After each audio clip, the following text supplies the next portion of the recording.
Madame, Monsieur, bonsoir. Merci de nous rejoindre sur Canal Algérie. Nous sommes en direct et on vous propose ce soir de suivre les dernières tendances sur les élections présidentielles aux États-Unis. Les Américains vivent, vous le savez, depuis le 3 novembre en cours et même un peu avant, l'une des élections présidentielles les plus rocambolesques avec près de 100 millions d'électeurs ayant déjà voté par correspondance ou anticipation. Une première dans l'histoire du pays, mais aussi les plus incertaines, avec un président sortant qui revendique d'ores et déjà une victoire sur son adversaire et menace de contester les résultats en cas de défaite. Une tension que craignent même les marchés de Wall Street qui prévoient une chute jusqu'à 20% de leurs actions boursières. Un scrutin important qui oppose, vous le savez avant tout, deux hommes, deux styles et deux programmes diamétralement opposés qui divisent profondément les Américains. Même les institutions de sondage sont perplexes quant à l'avantage supposé du candidat démocrate sur le président sortant. Tout devrait donc se jouer dans les swing states ou les États clés qui ne se sont pas encore exprimés. Quel président pour quelle Amérique? On en parle ce soir avec notre invité, Monsieur Mostafa Haddam, analyste politique. Merci d'être avec nous ce soir. Bonsoir, madame. Alors, c'est une élection, je viens de le dire, une élection présidentielle qui a offert un théâtre politique qui déchire les Américains jusque dans la sphère familiale. Le duel est plus serré qu'attendu. Pourquoi le bras de fer est si dur? Comment l'expliquer, monsieur Haddam? D'abord, je pense qu'il faut revenir à la première élection qui a permis au président Trump d'accéder à la Maison-Blanche. Trump, c'est la controverse. Il a été remis en cause dès les premiers jours de son élection, il y a de cela 4 ans. Ses déclarations controversées, son franc-parler, le fait qu'il n'appartient pas à l'establishment politique aux États-Unis. Et aussi, il faut dire que le président des États-Unis est élu pour des considérations de politique intérieure. Maintenant, quelle est la situation en politique intérieure? Un président sortant qui se targue d'avoir remis en route l'économie américaine, son fameux 33,50% de taux de croissance. Or, nous savons, avec la pandémie du Covid et avec la guerre commerciale qu'il a déclenchée avec la République populaire de Chine, il y a eu des revers politiques, des revers économiques importants. Mais la mort, il faut dire l'assassinat d'un citoyen américain, afro-américain. George Floyd. Oui, tout cela a créé un climat délétère, une atmosphère délétère aux États-Unis. Donc son bilan serait moins reluisant que ce qu'il affirme lui-même, en fait. C'est ce que vous dites? Oui, la réalité est là. Mais seulement, il y a la réalité et il y a la réalité des chiffres. Les Afro-Américains représentent 13% de la population. Les Afro-Américains ne votent pas, ou alors rarement. On les trouve plus souvent dans les prisons américaines fédérales et les prisons d'État que dans l'establishment politique. Alors, pardonnez-moi, monsieur Haddam, moi j'ai trouvé une information qui émane de l'agence Edison, publiée d'ailleurs dans la nuit de mardi à mercredi, et qui, contrairement à ce que l'on pourrait penser, les minorités hispaniques et noires africaines ont sensiblement voté plus pour le candidat Trump, le président sortant, pour cette présidentielle qu'en 2016. Oui, contrairement à ce que l'on pourrait penser. Non, je vous ai dit que le président des États-Unis est élu pour des considérations économiques. Il a préservé l'emploi. Il a permis à des bassins d'emploi qui étaient en difficulté de redémarrer. Il a permis à l'agriculture et aux agriculteurs, et quand je dis l'agriculture, c'est-à-dire l'agriculture et l'industrie agroalimentaire, de redémarrer. Donc, c'est pour des considérations économiques intérieures, c'est pour des considérations liées à l'emploi. C'est pour ça que j'ai dit l'assassinat que nous voyons comme un événement qui peut déstabiliser Trump, ça l'a servi parce qu'en fin de compte, l'Américain pense d'abord business et il pense emploi. Ouais. Il a $1 à la place du cerveau. C'est sa vie, la préservation l'équité des chances. Donc, L'American pour répondre Flag. à cette question, c'est vraiment l'empreinte du président sortant qui marque un petit peu cette présidentielle, la controverse et un petit peu son bilan. C'est pour ça que le bras de fer est finalement plus dur que ce qu'avaient pensé les observateurs. Je pense qu'il y a d'abord la personnalité de Trump. Ces fameux tweets et ces fameuses déclarations. Très présent, souvent, sur les réseaux sociaux. Ces fameux tweets. D'ailleurs, rappelez-vous qu'il a congédié son ministre des Affaires étrangères, M. Tillerson, avec un tweet. Donc, il faut dire que... C'est un style. C'est un style, c'est une personnalité. Et c'est un style qui plaît à une partie des Américains, qui sont dans l'outrance, qui n'acceptent plus l'intelligentsia new-yorkaise et de Washington, qui n'acceptent plus... Un peu plus snob, peut-être? Oui, je pense que lui, il est dans le contraire. Oui, l'intelligentsia qui serait absolument, plus snob. Qui s'est embourgeoisé, ce qu'on appelle d'une manière, j'allais dire, que les Américains appellent la petite bourgeoisie de gauche. Alors, on va revenir un petit peu aux chiffres et les tendances de cette élection. Le président Trump a déjà remporté 23 États, dont 4 swing states, la Floride, l'Ohio, le Texas et l'Iowa. Joe Biden, lui, a gagné 23 États, mais ce sont des chiffres, ce ne sont pas des chiffres déterminants, comme le proclame déjà le président sortant et se dit déjà vainqueur, puisque c'est une élection qui se fait par suffrage indirect, et ce sont les grands électeurs qui vont déterminer, mais en même temps, il y a les swing states. Alors, il faudrait peut-être expliquer aux téléspectateurs quelle est l'importance des swing states et en même temps le fait de gagner. Alors, pour les grands électeurs, à 14 heures, Joe Biden était à 238 grands électeurs et 213 pour Donald Trump. Bien. Le système électoral américain est l'un des systèmes les plus complexes au monde. D'abord, pour les grands électeurs. Les grands électeurs, chaque État a sa méthode pour la désignation des grands électeurs. Oui. Pour les uns, c'est à travers le Sénat. Pour les autres, c'est le gouverneur.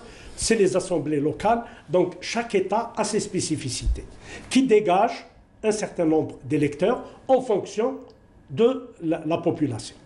Ces grands électeurs, qui sont autour de 538, me semble-t-il, il faut, pour qu'un président soit élu, il faut qu'il ait au moins 270 grands électeurs et plus. Oui.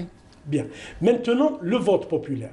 Le vote populaire, il ne joue en réalité que quand les écarts sont très importants. Il faudrait rappeler... Et c'est là qu'interviennent les swing states? Absolument. C'est là où le vote des swing states peut peser lourdement. Il faudrait rappeler aussi qu'il y a 4 ans, Madame Hillary Clinton a eu 65 millions de votes populaires et que Donald Trump n'en a eu que 62. L'écart était de 3 millions. Avant, avec Al Gore pour les démocrates, il était en avance de 2 millions sur George W. Bush. Donc, il faut dire que le vote populaire ne pèse réellement que quand interviennent les votes populaires d'une manière massive au profit de l'un ou de l'autre, et notamment dans les États, dans les wilayas, dans les États les plus lourds, comme la Pennsylvanie, comme la Floride. La Pennsylvanie, justement, que Trump revendique déjà, dont il revendique la victoire, mais les résultats ne sont toujours pas connus. À propos des swing states aujourd'hui, qu'est-ce que c'est que cette tradition précisément de ces swing states? On dit que certains votent traditionnellement et sans faille depuis des années, depuis des décennies, pour le gagnant. Est-ce que c'est une question de flair ou c'est... Quel est le secret de ces swing states? Je vais vous dire. Essayez de regarder ces États sont des États où le capital, où la tradition joue. Et c'est pour la majorité, elles ont toujours voté à droite, c'est-à-dire elles ont toujours voté républicain. Pour quelques-unes, elles sont de tradition démocrate. C'est des États où le capital joue plus que l'emploi. Ce n'est pas spécialement des bassins, des grands bassins miniers ou industriels. Ce sont des régions où la finance, où la tradition, la famille continue à jouer en faveur dans le cadre politique. C'est vraiment une culture, hein, une culture de vote et une culture électorale en fait chez les Américains. Et puis, il faut dire qu'il y a deux grandes tendances aux États-Unis. En faisant abstraction de l'appartenance au Parti démocrate ou au Parti républicain, il y a une tendance unilatéraliste, America First, qui est à la limite, mais vraiment à la limite, du retour à la politique isolationniste. Et puis, vous avez une tendance multilatéraliste qui veut travailler avec le monde. C'est vraiment ce qui oppose en fait les deux candidats, oui. Unilatéraliste pour Trump et multilatéraliste pour Biden. C'est un peu le point de discorde fondamental entre ces deux candidats. Traditionnellement, entre les républicains et les démocrates, c'est une pierre d'achoppement. Oui.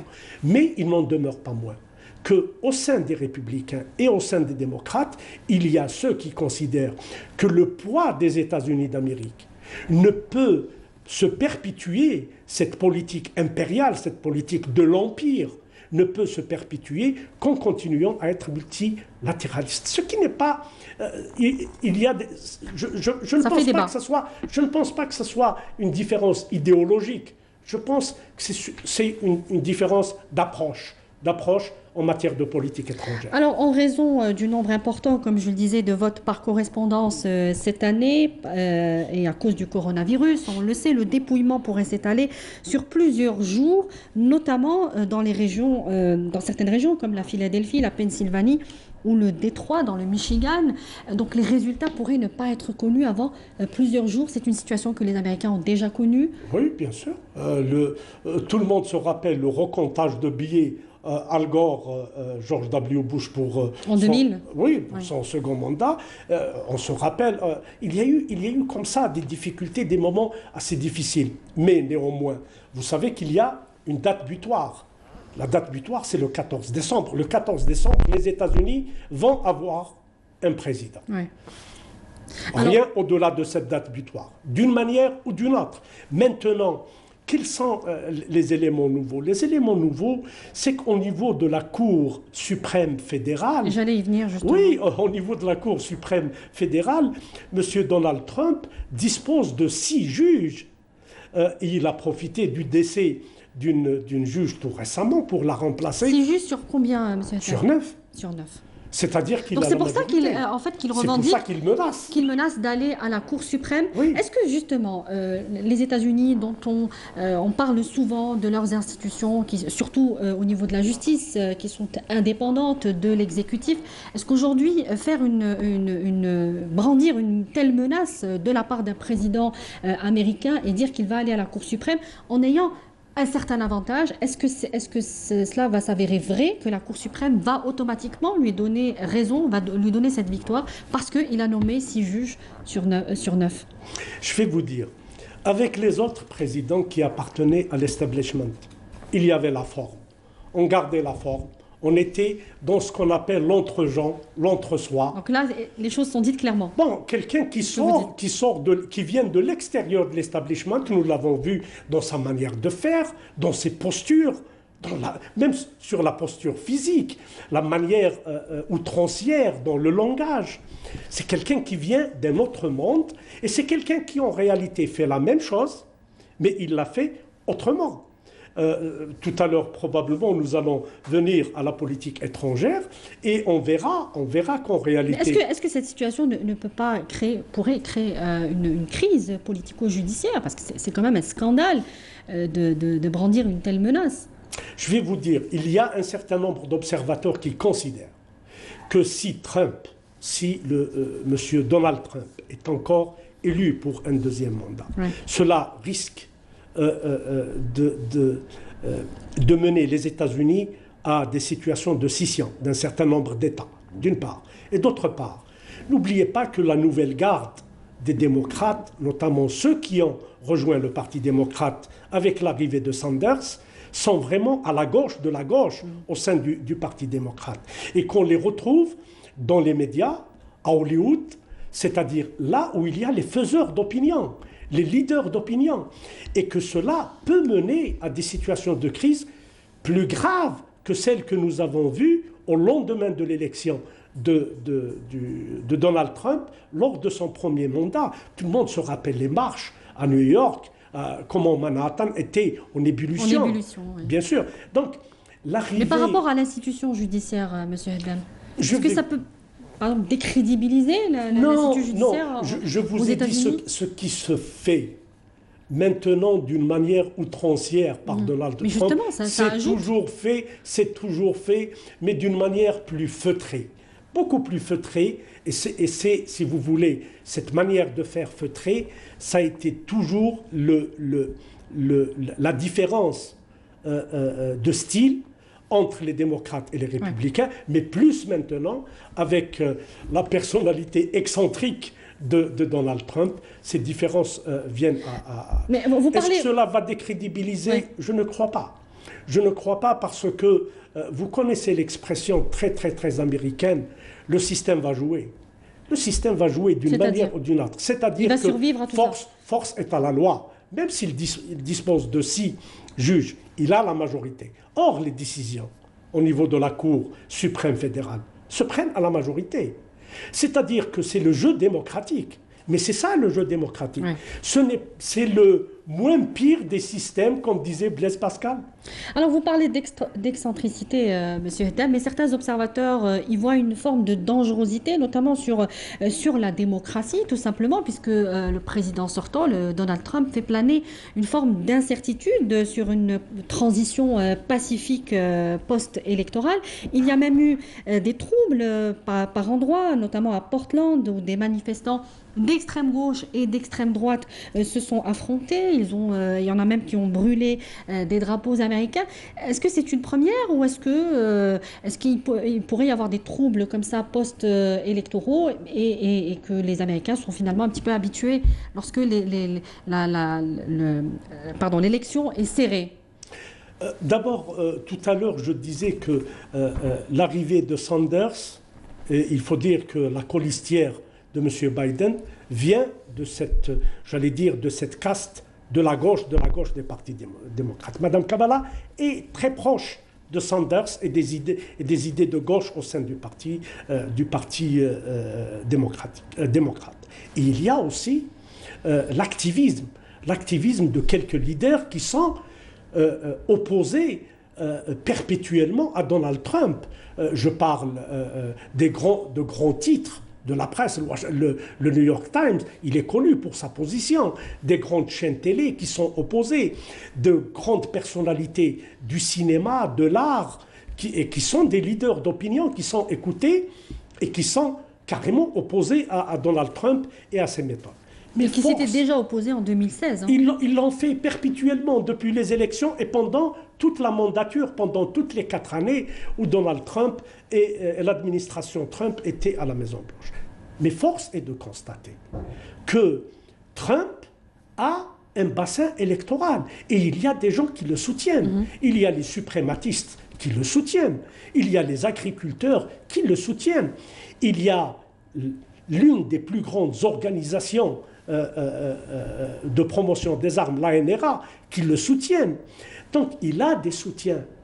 Est-ce que cela va conduire à une guerre civile? Non, parce qu'il y a des mécanismes, il y a des institutions stables, il y a des institutions qui sont en dehors de ce qui est apparent. Il y a le complexe militaro-industriel. Il y a ce qu'on appelle communément que Joe Biden l'État. Ne menace pas, M. Hedem. Il n'a pas réellement changé de vision sur les armes. Personne ne peut changer quelque chose qui est constitutionnalisé. Mais je vais vous dire, il y a derrière les rideaux ceux qui veillent à la stabilité des institutions aux États-Unis. Ce qu'on appelle communément l'État profond, c'est-à-dire le complexe militaro-industriel. Ça ne les intéresse pas d'avoir une guerre civile, ils veilleront. Néanmoins, aujourd'hui, un débat sur le bipartisme, M. Mustafa Hedem.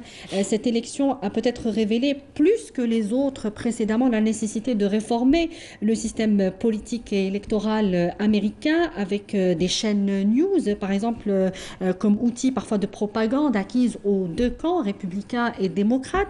Est-ce que le bipartisme peut menacer l'unité nationale, comme l'avertissait d'ailleurs, on avertissait les dangers, George Washington, qu'on appelle le père fondateur des États-Unis, et avait écrit dans sa lettre d'adieu déjà en 1796, il alertait sur les dangers et l'esprit partisan pour l'honnêteté du débat public et l'unité de la nation. Qu'est-ce que vous en pensez? Je vais vous dire, dans l'absolu, la bipolarité, le bipartisme est une menace pour la démocratie. La démocratie est par essence, elle a une expression, elle a une réalité, c'est le multipartisme. Mais les faits sont établis. L'histoire, la sédimentation historique fait que, historiquement, bien avant l'apparition des médias lourds, il s'est constitué au sein de la société américaine deux pôles de réflexion. Il y a un pôle qui est attaché à la famille, qui est attaché à la stabilité des institutions, qui est attaché à l'American of Life, qui est attaché à l'isolationnisme, qui est attaché à America First. C'est le clan républicain. Il y a les modernistes, il y a l'intelligentsia qui est plus ouverte au monde, qui considère que la force des États-Unis, c'est d'être leader à travers le monde. Oui. C'est la force des États-Unis, c'est par la force de la création intellectuelle, de la création des idées, de la création de la richesse et surtout de l'entraide. USAID, pour l'histoire, elle est née grâce à un président démocrate. Nous avons vu que pour notre pays, l'Algérie, le seul président, le premier président à avoir soutenu l'indépendance de l'Algérie, et il l'a fait en tant que sénateur, et il l'a fait en tant que président, oui. C'est Kennedy, et oui. Kennedy est un démocrate. Donc, il faut dire qu'il y a deux pôles au sein de la société, et que ces deux pôles sont représentatifs. Maintenant, les autres partis, oui, ils existent, mais ils n'arrivent pas entre ces deux courants qui sont puissants, qui sont à l'intérieur de la société. Ils n'ont pas les mêmes moyens, M. Mustafa Hatem. Comme je le disais, les chaînes d'information... les chaînes d'information, c'est venu bien après. Mais elles ont fait asseoir cette force des républicains et des démocrates, et comme si qu'il n'y avait rien d'autre dans le paysage politique américain, alors qu'il y a des formations politiques qui proposent autre chose. Mais qui sont absolument invisibles dans les chaînes d'information américaines. Je vais vous dire, faire de la politique aux États-Unis, non, comme partout dans le monde, mais aux États-Unis, au moins comme dans beaucoup de pays anglo-saxons, oui. C'est réglementé. Faire de la politique, c'est avoir de l'argent. Et pour recueillir de l'argent, il faut avoir été où on est déjà à l'intérieur du pouvoir. Oui. Alors, qui s'est alterné? Quels sont les deux partis qui se sont alternés au pouvoir, qui ont des réseaux, qui peuvent aider les entreprises, les grandes multinationales, écrasent un petit peu les autres tendances politiques. Mais bien sûr, mais en réalité, c'est l'argent. C'est l'argent, et l'argent, aussi bien pour les démocrates... C'est assumé chez les Américains. C'est assumé, c'est légiféré et c'est réglementé. Ouais. Contrairement à d'autres pays comme le nôtre, où on continue à parler de l'argent sale dans la politique, de l'argent propre dans la politique. Ça, bien entendu, c'est un autre débat. Avant d'arriver au programme et un petit peu détailler ce qui oppose réellement les deux candidats, juste une question sur les éléments de langage qui ont été utilisés au cours de cette campagne électorale assez exceptionnelle à tous les niveaux. Il y a eu quand même une virulence dans les mots échangés, notamment dans le face-à-face, le premier et le dernier d'ailleurs, entre les deux candidats, où l'on voit un Joe Biden dire un président quand même sortant, toujours, Donald Trump qui est toujours président, lui dire, excusez-moi du terme, vous allez la fermer, ou encore Donald Trump qui lance de son côté à son rival, il n'y a rien d'intelligent en vous. Qu'est-ce qu'on peut dire sur ces éléments de langage qui sont quand même choquants? On a l'impression que c'est un show, que c'est une pièce de théâtre, beaucoup plus que de la politique. En fait, c'est le mot que je voulais utiliser pour vous répondre. Nous sommes dans la représentation, nous sommes dans la théâtralisation. Assez cru? Oui, c'est théâtralisé, c'est complètement théâtralisé, et c'est complètement le show. Nous sommes en Amérique. Et puis, pour parler de l'outrance Monsieur Donald Trump est connu pour son outrance. Rappelez-vous le fameux «l'Europe nous vole», la Chine nous vole 500 milliards. On est arnaqué par les Européens et par les Chinois. Rappelez-vous le virus chinois pour parler du Covid. Monsieur Donald Trump, c'est le langage qu'il maîtrise. Et j'imagine que celui qui est en face de lui se dit que se retrouve obligé, en fait, mais bien sûr, d'utiliser de la même manière. D'utiliser les mêmes éléments de langage. Est-ce qu'il y a une perte de prestige? Je ne pense pas. De la fonction de président, quand même. Madame, il faut connaître les Américains. Ils sont dans l'outrance. Au quotidien, ils sont dans l'outrance. Et vous savez, il y a une partie de l'électorat qui aime bien ça, qui aime bien ces éléments de langage qui peuvent paraître outranciers, à la limite vulgaires et insultants pour nous. Parce que nous avons une autre idée de la politique, de la morale politique, du langage châtié, du langage expurgé de mots aussi vulgaires et aussi familiers. Mais c'est ça la réalité. Et puis, n'oubliez pas, nous sommes dans le show télé. C'est un spectacle. Et cette partie spectacle, qu'on trouvait avant uniquement aux États-Unis, dans quelques pays anglo-saxons, est en train de gagner le monde entier.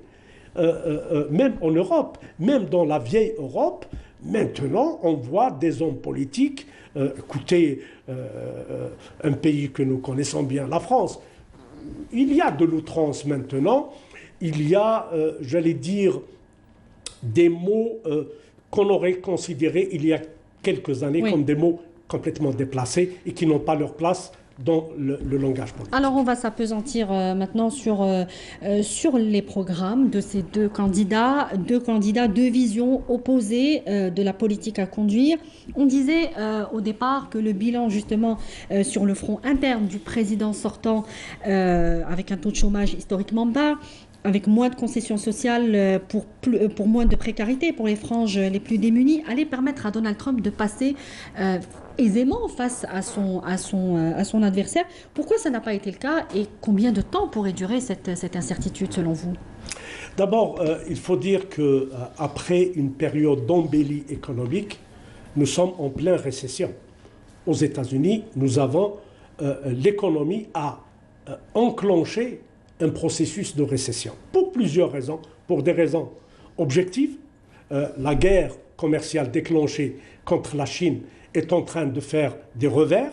Il y a des entreprises qui perdent énormément d'argent dès lors qu'il a touché à la métallurgie, avec une fiscalité qui a dépassé 25%.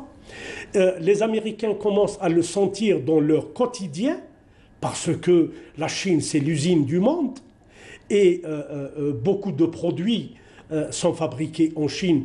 Maintenant qu'ils sont surtaxés en termes fiscaux et en termes de droits de douane, c'est répercuté sur le consommateur final et sur son pouvoir d'achat. Et sur son pouvoir d'achat. Donc il y a une récession que Donald Trump et que la direction de campagne de Donald Trump essayent de cacher. Il y a ce processus, et ce processus, les grandes multinationales commencent à le sentir, plus particulièrement dans l'industrie de l'automobile. Ça, c'est la première chose. La deuxième chose, il y a une autre donnée objective, c'est la pandémie du Covid-19 qui a impacté... Elle a pesé sur cette campagne. Elle a pesé d'abord parce qu'elle a été mal gérée par l'administration Trump, parce qu'il a pris beaucoup...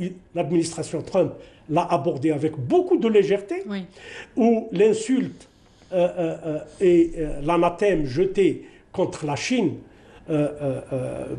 rappelez-vous le Covid chinois, le virus chinois, et la même administration Trump qui s'est retrouvée à quémander pour avoir des masques qui sont fabriqués en Chine. Ça discrédite un peu. Et donc, mauvaise gestion, le nombre de malades touchés et le nombre de morts est important. Et en dépit de l'amélioration du pouvoir d'achat, maintenant on s'aperçoit de l'impact de la décision unilatérale prise par Donald Trump pour mettre un terme à l'Obamacare. Parce que l'Obamacare aurait permis à des franges sociales vraiment bases, qui sont pauvres, hein, parce que la pauvreté est une réalité aux États-Unis. Qui représente des millions, hein, des millions de personnes. L'Obamacare aurait permis à cette frange de la société d'accéder aux soins de qualité, ce qui n'est pas le cas maintenant.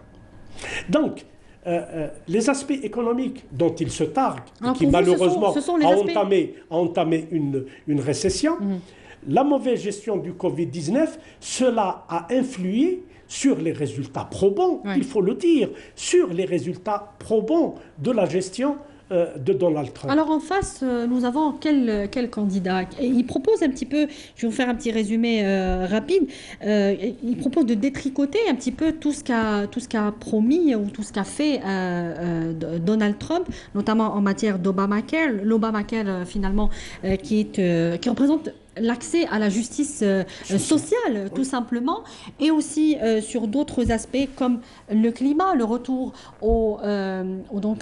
l'accord de Paris. Oui. Il y a un certain nombre de choses comme ça que Joe Biden voudrait détricoter. Donc c'est une vision paradoxale, diamétralement opposée à celle de Donald Trump.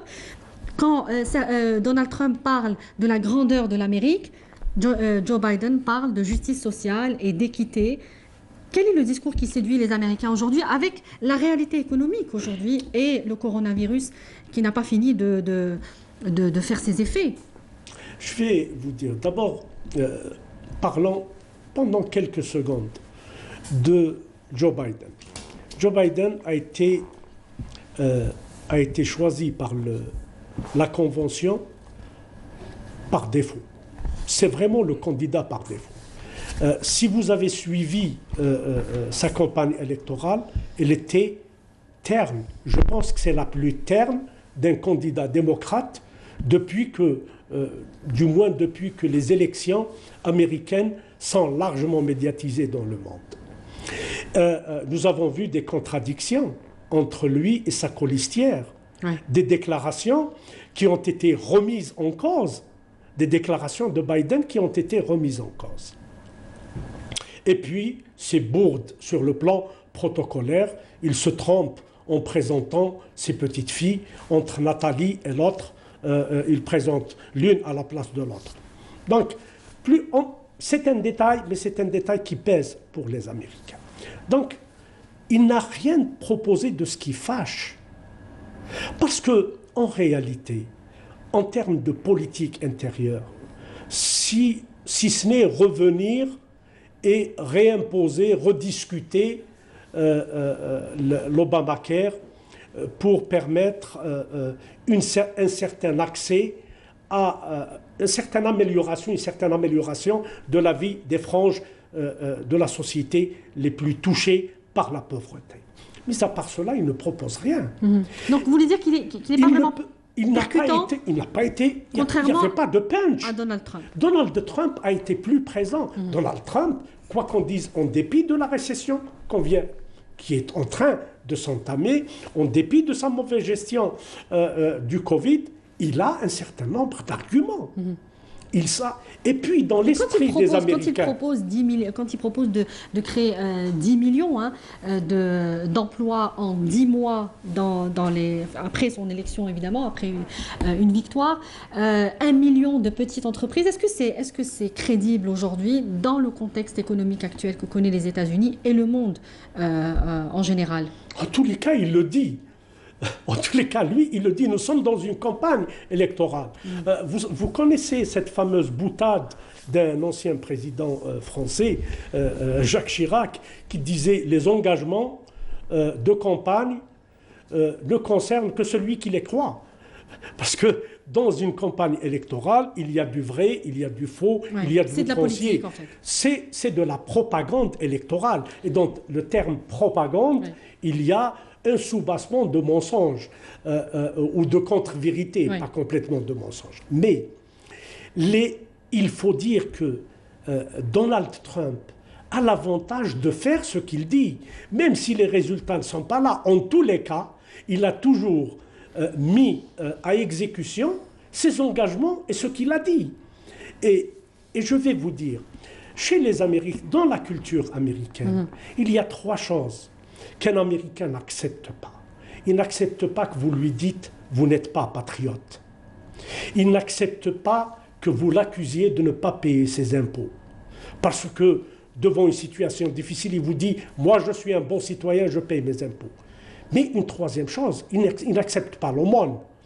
Et Donald Trump a exploité cette mentalité. Il dit aux Américains, je vais vous donner du boulot, je vais vous donner du travail pour que vous gagniez votre argent et pour que vous puissiez accéder à l'American Life et sortir de la précarité. Et je refuse de mettre en place des mécanismes qui vont vous maintenir dans la précarité où vous perdez votre dignité. Le mot dignité revient souvent dans le... C'est une corde sensible sur laquelle joue Donald Trump aisément. Alors on va parler politique étrangère. Le candidat Joe Biden veut restaurer, et on va avoir par opposition ce qu'a fait le président sortant. Il veut donc restaurer le leadership américain, c'est ce qu'il dit, en rétablissant les relations avec les alliés des États. On parlait de multilatéralisme, le retour donc de ce multilatéralisme. Biden regrette le déplacement de l'ambassade américaine en Israël à Jérusalem, ce qu'avait fait le président. Al-Quds occupé. Il s'oppose à l'annexion des territoires palestiniens par les colons juifs. Il regrette le retrait des USA de l'accord nucléaire, évidemment, iranien négocié sous l'ère Obama et qui a conduit l'Iran à reprendre son programme nucléaire. Et il ne compte pas dialoguer comme Trump avec la Corée du Nord et puis restaurer un certain calme avec la Chine qui a été donc durement touchée par la fiscalité qu'a imposée par les Américains. Qu'est-ce que vous en pensez? Ce programme de politique étrangère complètement différent de celui du président sortant. Ma conviction est que, comme je le disais tout à l'heure, la politique étrangère des États-Unis n'est pas décidée uniquement par le président, par le locataire de la Maison-Blanche. Il y a des intérêts qui sont très importants, et notamment les intérêts de ce qu'on appelle communément le complexe militaro-industriel. Par contre, ce que nous allons remarquer dans le cas où Joe Biden accède à la présidence, nous allons remarquer moins d'outrance dans le discours, plus de fluidité dans les relations avec le Moyen-Orient, avec la Chine et sur le dossier nucléaire iranien. Mais il n'y aura pas de remise en cause importante. Je suis convaincu que les démocrates, y compris M. Biden, est heureux que Donald Trump ait remis en cause et fait déjà le travail. Et fait le boulot. Il a fait en fait le sale boulot. Et ça va permettre aux États-Unis de renégocier avec une posture beaucoup plus aisée, aussi bien sur le dossier nucléaire iranien que sur la guerre commerciale avec la Chine. Parce qu'il faut rappeler que dans cette guerre commerciale avec la Chine, il y a énormément d'éléments. Et parmi les éléments fondamentaux, c'est le transfert du savoir, c'est le non-respect par la Chine de tout ce qui est relatif au brevet, à la création intellectuelle, au brevet intellectuel, et qu'il y a le problème de la monnaie. La force des États-Unis vient de Bretton Woods. Ils viennent des accords de Bretton Woods qui ont consacré le dollar comme monnaie. La force des États-Unis, c'est la force du billet vert. Oui. Alors, dès que, à partir du moment où la Chine a suffisamment de moyens pour imposer une autre monnaie, elle devient la puissance des États-Unis, la puissance économique des États-Unis risque d'être touchée. Rappelez-vous que les États-Unis pouvaient prendre des mesures contre toutes les entreprises internationales, multinationales, européennes, dès lors que celles-ci utilisent dans leurs transactions le billet vert.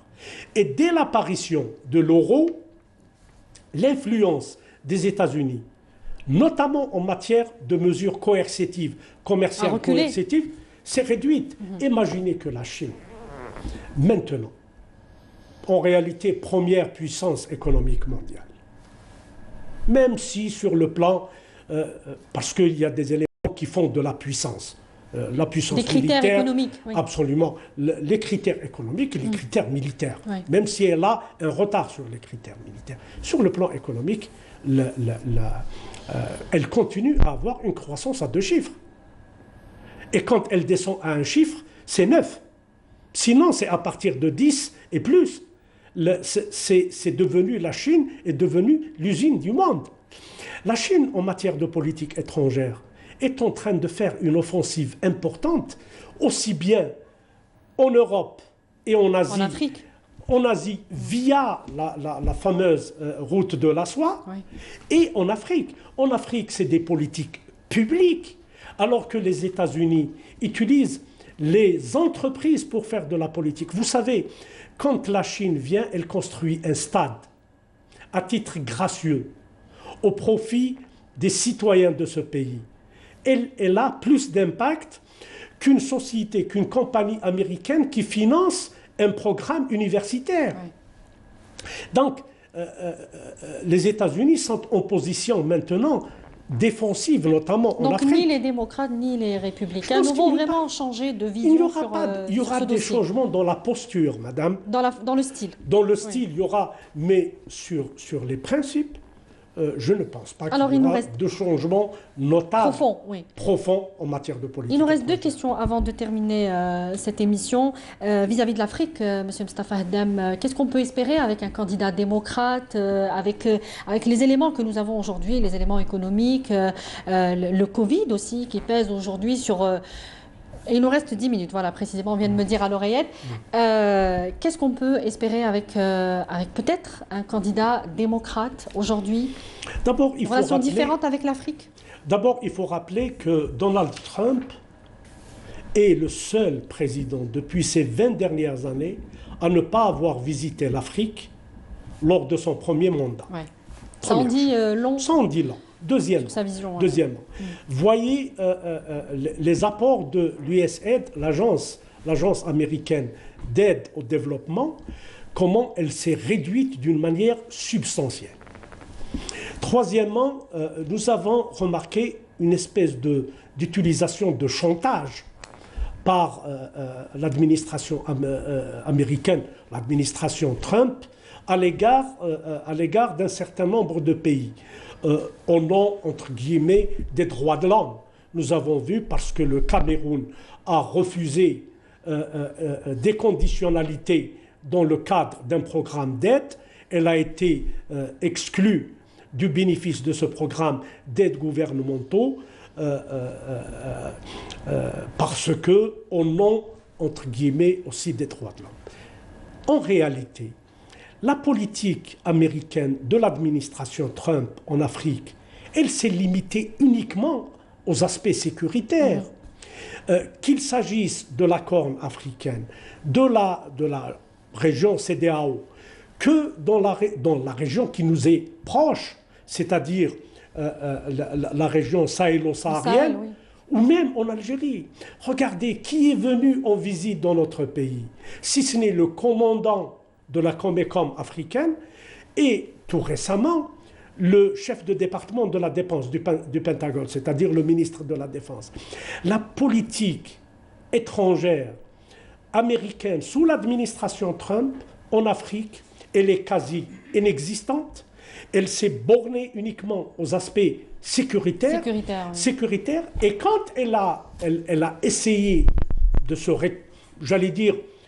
s'amender à la fin du mandat, elle l'a fait encore sur les aspects sécuritaires, ou alors c'est une réaction, c'est une politique réactive contre la présence et l'offensive chinoise et maintenant russe en Afrique.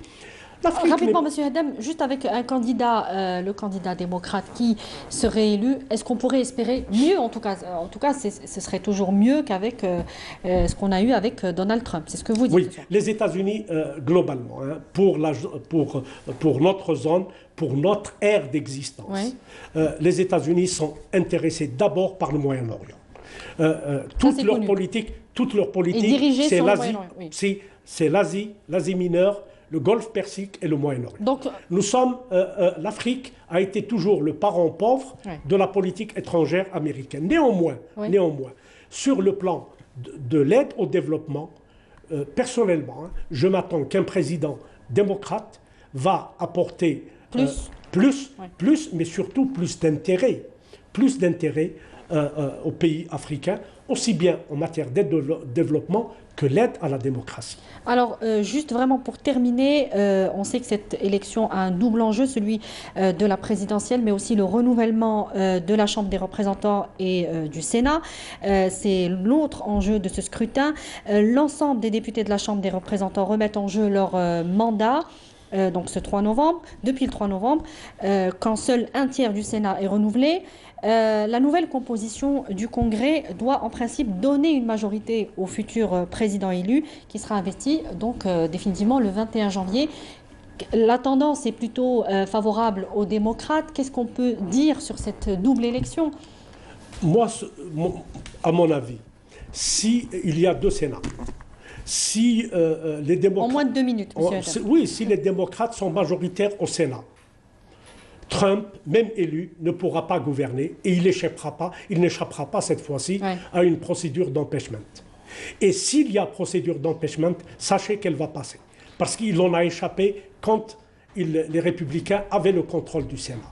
Si Trump est élu et la majorité au Sénat et républicain, il pourra gouverner.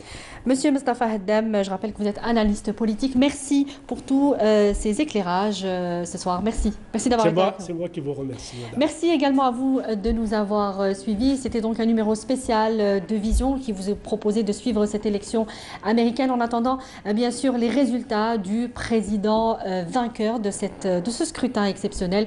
Excellente suite des programmes sur notre chaîne.